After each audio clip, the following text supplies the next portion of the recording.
नमस्ते दोस्तों, अपना रीडर चैनल में आपका स्वागत है, जहां आपको मिलती हैं book summary, self improvement tips और जीवन बदलने वाले आइडियाज।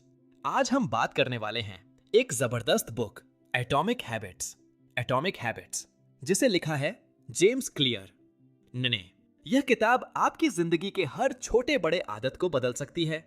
अगर आप अपनी प्रोडक्टिविटी बढ़ाना चाहते हैं, गोल्स अचीव करना चाहते हैं या बस खुद को बेहतर बनाना चाहते हैं, तो यह वीडियो आपके लिए ही है। तो चलिए बिना देर किए शुरू करते हैं। हर नया साल लाखों लोग खुद से वादे करते हैं कि वे नए आदतें बनाएंगे या बुरी आदतों को तोड़ेंगे, लेकिन प्रसिद्ध रूप से इन वादों का अधिकांश जल्द ही तोड़ दिया जाता है। आदतें बनाना इतना कठिन क्यों है? बुरी आदतों को तोड़ना इतना कठिन क्यों है? एटॉमिक हैबिट्स जेम्स क्लियर द्वारा यह मान्यता है कि इसका कारण यह है कि अधिकांश लोग विफल हो जाते हैं कि वे समझते हैं कि वास्तव में एक आदत को क्या चिपकाता है। एटॉमिक हैबिट्स आदत निर्माण के पीछे के मनोविज्ञान का अन्वेषण करता है और यह दिखाता है कि मानव मस्तिष्क में कौन से तंत्र हमें आदतें बनाने के लिए प्रेरित करते हैं।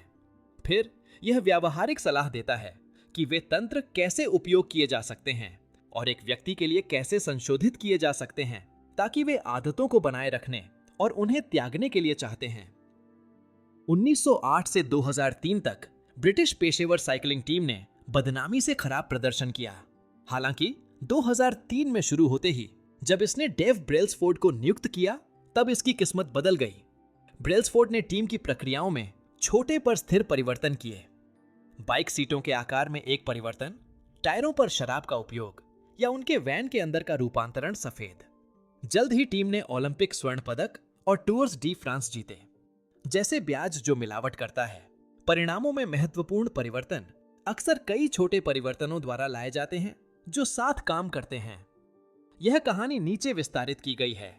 जब लोग लक्ष्यों पर ध्यान केंद्रित करते हैं तो उन्हें 4 समस्याएं मिलती हैं। 1. विजेता और हारने वाले अक्सर एक ही लक्ष्य रखते हैं, इसलिए यह अच्छा संकेतक नहीं होता कि कुछ लोग क्यों जीतते हैं और कुछ हारते हैं। 2. लक्ष्य की प्राप्ति केवल एक क्षणिक परिवर्तन होती है, फिर आप कुछ और चाहने लगते हैं। 3. आप अपने सभी लक्ष्यों को अनिवार्य रूप से पूरा नहीं कर पाएंगे, इसलिए उनके साथ बहुत अधिक प्रीति मानसिक रूप से विनाशकारी हो सकती है। 4. लक्ष्य एक विशिष्ट उपलब्धि के लिए लक्ष्यबद्ध होते हैं, न कि एक सतत परिवर्तन। इसका अर्थ है कि लक्ष्य दीर्घकालिक प्रगति के विपरीत होते हैं। लक्ष्यों के साथ बहुत अधिक प्रीति न करें, इसके बजाय सतत परिवर्तन के प्रणाली पर ध्यान केंद्रित करें। मानव मस्तिष्क एक 4 चरण प्रक्रिया के साथ निर्णय लेते हैं।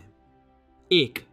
यह एक विशेष कार्य करने के लिए एक संकेत प्राप्त करता है। 2. यह उस कार्य को करने की इच्छा उत्पन्न करता है। 3. यह उस इच्छा का जवाब देता है। 4. यह उस कार्य के लिए एक पुरस्कार या परिणाम प्राप्त करता है, या तो आंतरिक रूप से या बाहरी रूप से। जब यह एक पुरस्कार प्राप्त करता है तो यह चक्र को दोहराने के लिए प्रवृत्त होता है। जब यह एक परिणाम प्राप्त करता है तो नहीं, यह चक्र दोहराया गया एक आदत का रूप लेता है। एक उदाहरण होगा: 1. जागो। 2. सचेत लगने की इच्छा। 3. कॉफी पियो। 4. सचेत लगने की इच्छा को संतुष्ट करो। मानव मस्तिष्क को सबसे कम प्रतिरोध का मार्ग लेने और कम से कम ऊर्जा लगाने के लिए कठिनाई से तार जोड़ा गया है। यह नई आदतों को अपनाने को कठिन बनाता है। अच्छी आदतों को आसान बनाने के लिए 1. इसे स्पष्ट बनाएं। 2. इसे आकर्षक बनाएं। 3. इसे आसान बनाएं और 4. इसे संतोषजनक बनाएं। यह एक बुरी आदत को तोड़ने के लिए उलटा जा सकता है। 1. इसे अदृश्य बनाएं। 2. इसे अप्रिय बनाएं। 3. इसे कठिन बनाएं और 4. इसे असंतोषजनक बनाएं। टोक्यो मेट्रो सिस्टम के कर्मचारियों को संकेत और बुलाने के लिए प्रशिक्षित किया जाता है। जब वे एक संकेत देखते हैं या कोई कार्रवाई करते हैं तो उन्हें इसे इंगित करने और जोर से कहने के लिए प्रशिक्षित किया जाता है। उदाहरण के लिए, संकेत हरा है या ब्रेक लगाएं। यह प्रणाली कर्मचारियों को बेहद विवरणों को बेहद अनजाने में रोकती है, त्रुटियों को 85% और दुर्घटनाओं को 30% कम करती है। एक नई आदत बनाने या एक बुरी को तोड़ने के लिए अचेतन को चेतन बनाना आवश्यक है। यह मस्तिष्क में स्वचालित रूप से चलने वाले वर्तमान लूप को पार करने के लिए आवश्यक है। 2001 में ब्रिटिश शोधकर्ताओं ने 248 लोगों का अध्ययन किया ताकि व्यायाम की आदतों का पता लगाया जा सके। तिहाई नियंत्रण समूह केवल अपने व्यायाम को ट्रैक करने के लिए कहा गया था। तिहाई को अपने व्यायाम को ट्रैक करने और व्यायाम के लाभों के बारे में सामग्री पढ़ने के लिए कहा गया था। तिहाई को कहा गया था कि वे उक्त सामग्री पढ़ें और अपने व्यायाम को ट्रैक करें, लेकिन यह भी योजना बनाएं कि वे अगले सप्ताह में कब और कहां व्यायाम करेंगे। पहले दो समूहों में 85% और 58% लोगों ने कम से कम एक बार प्रति सप्ताह व्यायाम किया। तीसरे समूह में 94% ने कम से कम एक बार प्रति सप्ताह व्यायाम किया। इस विधि को क्रियान्वयन अभिप्रेत कहा जाता है और यह एक संकेत शुरू करता है जो अंतर्दृष्टि 3 में वर्णित आदत चक्र को शुरू करता है। जब X होता है, मैं Y करूंगा। पर्यावरण हमारी आदतों को निर्धारित करने वाले सबसे महत्वपूर्ण कारकों में से एक है। यह मस्तिष्क में एक आदत की लूप शुरू करने वाले संकेत प्रदान करता है और लोगों को सूक्ष्म रूप से विशेष आदतों का पालन करने के लिए प्रोत्साहित करता है, चाहे वह अच्छी हो या बुरी। Anne Thorndike Massachusetts General Hospital की एक डॉक्टर ने कभी अस्पताल कैफेटेरिया में अधिक लोगों को पानी पीने के लिए प्रोत्साहित करने के लिए एक प्रयोग किया था। पहले पानी उपलब्ध था, लेकिन केवल कैफेटेरिया में 2 स्थानों पर और नहीं कैशियर के पास रेफ्रिजरेटर में। थॉर्नडाइक ने उन रेफ्रिजरेटरों में पानी और कैफेटेरिया में 6 नई स्थलों में जोड़ा। सोडा उत्पन्न होने के बावजूद, जैसा कि पहले था, अगले 3 महीनों में सोडा की बिक्री 11.7% गिर गई, जबकि पानी की बिक्री 25.8% बढ़ गई। डॉ. विलियम जी एलिन कहते हैं, मस्तिष्क की सतह कोर्टेक्स का अधिक से अधिक 50% दृश्य सूचना को संसाधित करने में समर्पित होता है। यह मनुष्यों में सबसे उत्तेजक इंद्रिय बनाता है और सबसे अधिक प्रतिक्रिया की संभावना होती है। इसलिए दृश्य संकेत अन्य संकेतों की तुलना में एक प्रतिक्रिया को प्रेरित करने की संभावना अधिक होती है। चार्ल्स डार्विन कहते हैं, मानव जाति के लंबे इतिहास में उन लोगों ने प्रबलीभूत किया जो सबसे प्रभावी रूप से सहयोग और आविष्कार करना सीखे। मानव विकास ने लोगों को समूह के रूप में कार्य करने के लिए प्रवृत्त किया है। इसलिए मानवों को अन्य मानवों की आदतों की अनुकरण करने के लिए प्रवृत्त होते हैं। मुख्य रूप से 3 समूह हैं जो स्वाभाविक रूप से अनुकरण की संभावना होती है। 1. निकट, वे जिनसे एक व्यक्ति नियमित रूप से संपर्क करता है। बहुत सारे, जिनकी सामूहिक आदतें सामान्यता का मानक बनाती हैं। 3. शक्तिशाली, जिनके पास कुछ ऐसा होता है जिसकी सामान्य रूप से इच्छा होती है, जिनकी सफलता या अधिग्रहण दूसरों को उनकी नकल करने की उम्मीद में प्रोत्साहित करता है। व्यवहारों के पास मूल स्तरीय प्रेरणाएं होती हैं जो व्यवहार से अधिक गहराई से अंतर्निहित होती हैं। प्रेरणाएं जैसे कि ऊर्जा संरक्षण, खाद्य और जल प्राप्त करना, प्यार ढूंढना और प्रजनन करना, या दूसरों के साथ संपर्क करना और बंधन बनाना। उदाहरण के लिए, एक व्यक्ति एक तीव्र इच्छा के कारण फेसबुक स्क्रॉल कर सकता है, लेकिन अधिक गहराई से दूसरों के साथ संपर्क करने और बंधन बनाने की इच्छा के कारण। इन प्रेरणाओं से आदतों को जोड़ें ताकि आपको उस आदत को अनुष्ठान करने की इच्छा को ट्रिगर करने की संभावना अधिक हो। आदतों को आकर्षक बनाने का एक तरीका उन्हें उनके लाभों के संदर्भ में पुनः फ्रेम करना है, न कि नुकसानों के स्थान पर। उदाहरण के लिए, पैसे बचाने को उसके भविष्य की उपज के साथ जोड़ें, न कि उसके वर्तमान बलिदान के स्थान पर। इसे करने का एक आसान तरीका यह है कि इसे जोर से बोलें। बिंदु और कॉल विधि की तरह कहें कि एक आदत क्या लाभ प्रदान करती है। एक और मनोवैज्ञानिक चाल यह है कि आदतों को ऐसी चीज के रूप में संदर्भित करें जिसे एक व्यक्ति करने के लिए प्राप्त होता है, न कि वे करने के लिए होना चाहिए। आदतें समय के आधार पर नहीं बनती हैं, वे आवृत्ति के आधार पर बनती हैं। एक व्यवहार स्वचालित हो जाएगा जब उपरोक्त आदत लूप को कुछ निश्चित संख्या में पूरा किया जाएगा, जो लोगों और आदतों के बीच अलग होता है। यही समय होता है जब एक आदत बनती है। यह मायने नहीं रखता कि आवश्यक संख्या में पुनरावृत्तियों को पूरा करने में 1 सप्ताह लगता है या 1 वर्ष। 1960 के दशक में जापानी कंपनियों ने अपने कारखानों को यथासंभव अनावश्यक काम को हटाने के लिए अनुकूलित किया ताकि उत्पादों के सही संयोजन को संभवतः सरल बनाया जा सके। उदाहरण के लिए उन्होंने कार्यस्थलों की व्यवस्था की ताकि उपकरणों के लिए मोड़ और मुड़ का समय बर्बाद न हो। इसके परिणाम स्वरूप जापानी उत्पादों का संयोजन अपने अमेरिकी समकक्षों से तेजी से और विश्वसनीयता से किया गया था। मस्तिष्क को कम से कम प्रयास करने वाले विकल्प को चुनने के लिए कठिनाई से जोड़ा जाता है। इसलिए एक आदत को संभवतः सरल बनाना इसे विकल्पों पर जीतने में मदद करता है। एक आदत शुरू करने का एक प्रभावी तरीका एक सरलीकृत आसान संस्करण के साथ शुरू करना है, कुछ ऐसा जो 2 मिनट या उससे कम समय में किया जा सके। उदाहरण के लिए 2 घंटे की व्यायाम की बजाय 10 पुशअप्स करने की कोशिश करें। यह एक आसान से करने वाला प्रवेश बिंदु है जिसे बड़ी आदतों को बनाने के लिए जोड़ा जा सकता है।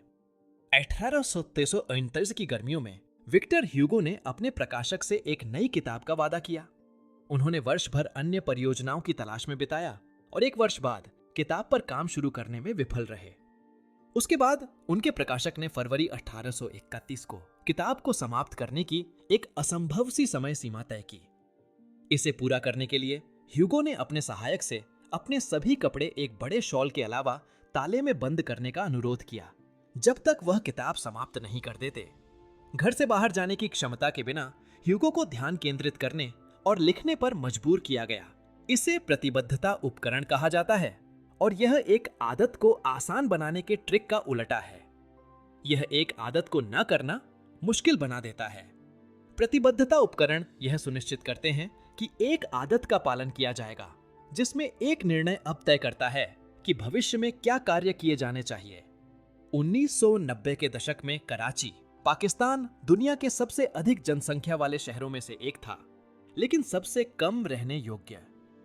अधिकांश लोग अवैध बस्तियों में रहते थे जहां चलते पानी या स्वच्छता सामग्री की कमी थी। रोगों के प्रसार को कम करने के लिए सहायता कर्मियों ने शहर में अधिक लोगों को हाथ धोने के लिए प्रोत्साहित करने की कोशिश की। हालांकि उन्होंने पाया कि बावजूद आमतौर पर अस्थिर प्रथाओं के, अधिकांश लोग पहले से ही जानते थे कि जब वे अपने हाथ धोते हैं तो लाभ होते हैं। एक सहायता कर्मी नामक स्टीफन लूबी ने सेफगार्ड साबुन वितरित किया। यह साबुन, जो अच्छी खुशबू देता था और आसानी से फेन उत्पन्न करता था, पाकिस्तान में प्रीमियम माना जाता था। लेकिन लूबी ने पाया कि सेफगार्ड साबुन का अधिक आनंददायक अनुभव आदत के उच्च स्थायित्व की ओर ले गया। व्यवहार परिवर्तन का मुख्य नियम यह है कि व्यवहार जो पुरस्कृत होते हैं वे दोहराए जाते हैं और व्यवहार जो दंडित होते हैं उन्हें टाला जाता है। आदतों को विकसित करने का एक तरीका यह है कि स्वचालित रूप से वांछित व्यवहारों को पुरस्कृत करने या उन्हें ना करने के लिए प्रणालियां स्थापित करें। उदाहरण के लिए, अगर किसी को रोजाना स्टारबक्स की यात्रा की आदत तोड़नी हो तो एक बचत खाता स्थापित करें और उस राशि के लिए स्वचालित जमा सेट करें जो हर दिन कॉफी पर खर्च होती है, जो छोड़ी जाती है। जब वे खाते में पैसे देखते हैं तो यह मन को व्यवहार को दोहराने के लिए प्रोत्साहित करने वाला मानसिक पुरस्कार उत्पन्न करेगा। आदतों को दोहराने के लिए कई कारकों को उत्तेजित करने का एक तरीका आदत का ट्रैक करना है। उदाहरण के लिए, कैलेंडर पर हर बार एक आदत दोहराई जाती है, उसे मार्क करें। यह स्पष्ट करता है कि क्या एक आदत पूरी हुई है। यदि यह अधूरी है तो यह इसे पूरा करने की याद दिलाता है। यह व्यवहार की लगातार लकीरों को जारी रखने की मनोवैज्ञानिक इच्छा के आह्वान के माध्यम से आदतों को आकर्षक बनाता है। यह हर बार एक आदत पूरी होने पर एक उपलब्धि की सृष्टि के माध्यम से आदत को संतोषजनक बनाता है। आत्म सुधार नई आदत की खोज और नई आदत के शोषण या पहले से विकसित आदतों के सुधार का संयोजन होना चाहिए। शोषण के लिए लगभग 80% समय का लक्ष्य करें, जबकि 20% खोज के लिए समर्पित हो। गूगल अपने कर्मचारियों से अपने वास्तविक काम पर लगभग 80% और साइड प्रोजेक्ट्स पर 20% समय बिताने की मांग करता है। इस विधि ने गूगल एडवर्ड्स और जीमेल जैसे उत्पादों में परिणाम दिया है। मानव मस्तिष्क कठिनाइयों की सराहना करने के लिए तार तार होते हैं, लेकिन उनसे बचने के लिए जो बहुत कठिन होते हैं। इसका मतलब है कि लोग बहुत आसान आदतों से बोर हो जाएंगे और बहुत कठिन आदतों को छोड़ देंगे। इसलिए यह अनुकूल है कि कार्यों के गोल्डीलॉक्स जोन की कठिनाई पर आधारित आदतें बनाई जाएं, जो बस संभालने योग्य हो। उदाहरण के लिए, अधिकांश वयस्क एक 4 साल के बच्चे के खिलाफ एक एक बास्केटबॉल खेल में मजा नहीं लेंगे, लेकिन अधिकांश वयस्क त्याग देंगे अगर उन्हें लेब्रॉन जेम्स के खिलाफ खेलना पड़े। खेल को आनंददायक और पुनरावृत्ति योग्य बनाने के लिए एक समान दक्षता वाले साथी के खिलाफ खेलें। दोस्तों, उम्मीद है आपको एटॉमिक हैबिट्स की ये समरी पसंद आई होगी। अगर आपने किताब नहीं पढ़ी है तो ये की टेकअवेज आपकी मदद जरूर करेंगे। याद रखें, छोटी छोटी आदतें ही बड़े बदलाव लाती हैं। अगर वीडियो अच्छा लगा हो तो आई लाइकन जरूर करें, अपने दोस्तों के साथ शेयर करें और अपना रीडर मीट्स को सब्सक्राइब करें, क्योंकि यहाँ हर हफ्ते आती हैं ऐसी ही शानदार बुक समरीज। अगले वीडियो में हम बात करेंगे मॉडल लाइन, अगली किताब का हिंट, तो बेल आइकॉन दबाना ना भूलें। फिर मिलेंगे एक नई किताब के साथ। तब तक के लिए पढ़ते रहिए, ग्रो करते रहिए।